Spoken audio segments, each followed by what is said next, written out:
What's up, everyone? It's time for Did You Know Zero Escape. This video is sponsored by Audible.com, except not really. Also, yes, we're doing this in the style of Did You Know Gaming, because fuck you. Let's dive in.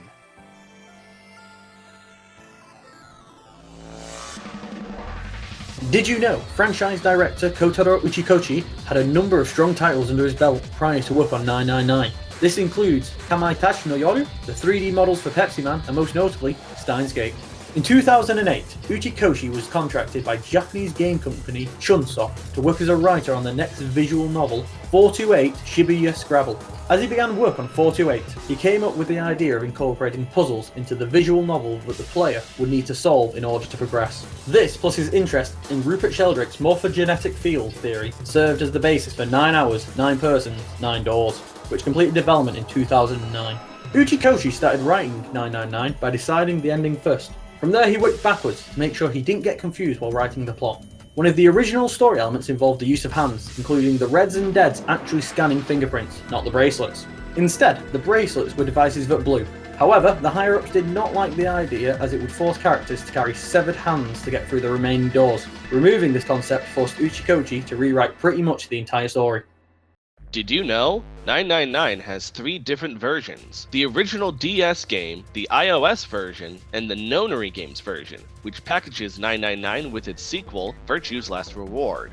The original DS version was the only version to not include a flowchart. Flowcharts were added afterwards as reception of the game made it clear that having to replay puzzles was a hassle, requiring you to play the third-class cabin 5 times if you wanted to get all the endings. The iOS version of the game did not include puzzles. It did, however, include much higher quality character sprites than the DS version, and even had headshots for Junpei.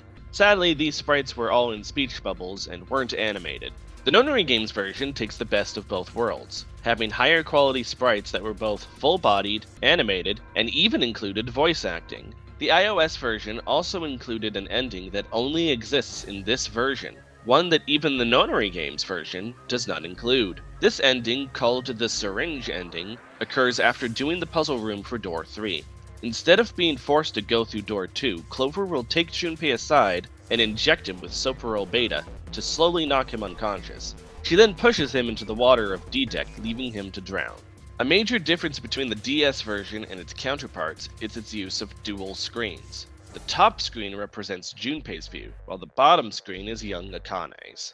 Not only is this bottom screen the one the player controls, it's also where all the narration takes place.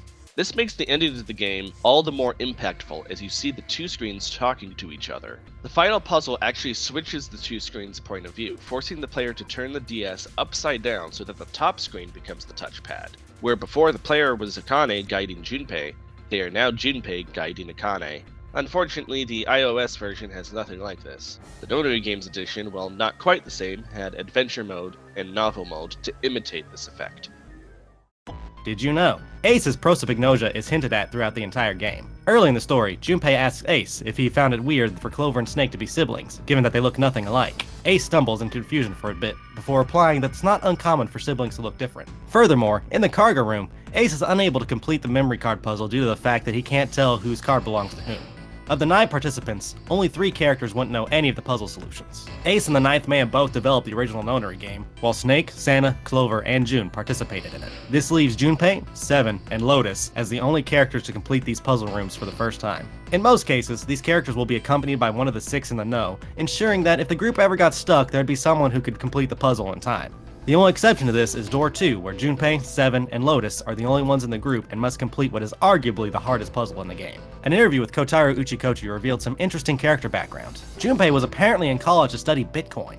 Santa was heavily implied to be bisexual and that Seven would be his partner. For Snake and Clover, it is a household custom for their family not to wear any underwear. Snake and Clover's real names are Lightfield and Cloverfield, respectively. Besides the obvious puns, at various points in 999, Snake's first name is an Easter egg for players in the know. In the first class cabin, Junpei may examine a light and say out loud, "Well, at least we've got light." And then Snake says, "What?" Then, in the casino, Junpei may examine another light and say out loud, "Huh, a light." Snake tenses up after. Did you know? The biggest twist in the game, that Akane and Santa are both siblings and the ones operating the Nonary game, was foreshadowed throughout the game. While solving the shower room puzzle, Santa pulls Junpei aside to tell him about how the body reacts to extreme temperatures. at one point mentioning an incinerator as a way to kill people, alluding to Akane's death in the alternate timeline. Or getting thrown into an incinerator and burnt to death. Yeah, I guess that would get a little hotter than 107 degrees Fahrenheit. Huh? What's up? Nothing. Forget about it. In the segment where everyone is split up looking for the red parts, Santa also makes a reference to Akane's identity as Zero. Look, if you trust anybody in this game, you're gonna lose. The person you trust the most could turn out to be the one who stabs you in the back. And that's that, I guess.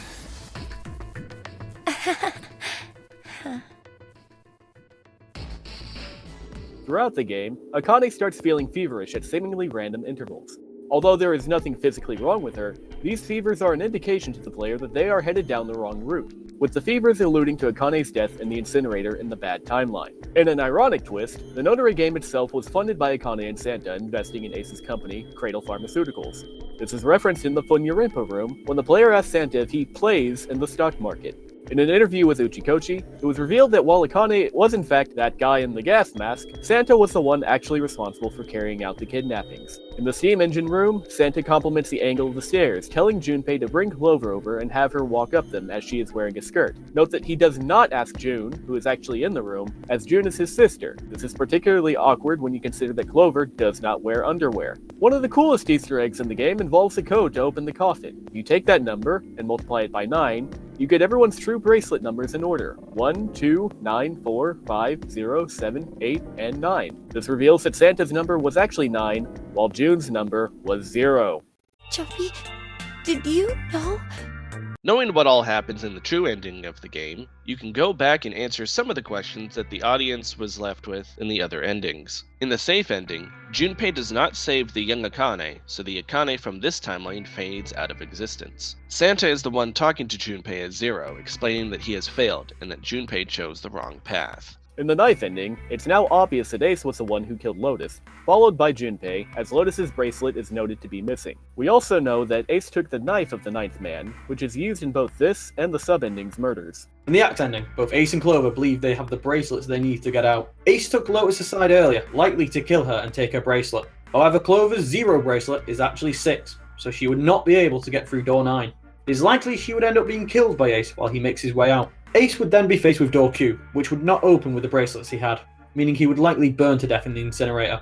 This was probably why June and Santa set up the incinerator to be turned off after door Q was opened, rather than after the puzzle was completed. In the sub-ending, Ace kills Clover and Santa, and then June makes her escape. Being Zero, she would have the ability to unlock any door, so she makes her way through the sun door. Ace eventually corners her and then stabs her too. Then, he retreats back to play dead with Clover and Santa. Nobody checks his pulse to see if he truly is dead, and when Seven and Lotus are later found dead, Lotus's bracelet is missing. However, after killing Junpei, if Ace had tried to use a submarine, he likely would be left with nowhere to go, as they are not actually underwater, but in Building Q. That's pretty much all there is to know about Zero Escape. 9 hours, 9 persons, 9 doors. On a final note, did you know that in Japanese the word for 9 is Q? Gives the whole 9 equals Q thing an extra layer of awesome, doesn't it? This, plus his interest in Rupert Sheldrake's morphogenetic field theory, served as the basis for 9 hours, 9 people, 9 doors. Which God dang completed it, Tom! development. You had one job! What the fuck did I fuck up? Persons! I said people, didn't I? This, plus his interest in Rupert Sheldrake's Morphy field theory, served as the basis No. One of the original story elements involves walruses. What the fuck? You motherfucker!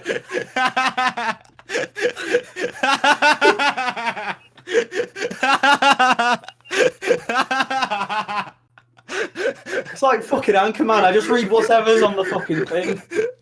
If only. Alright, true.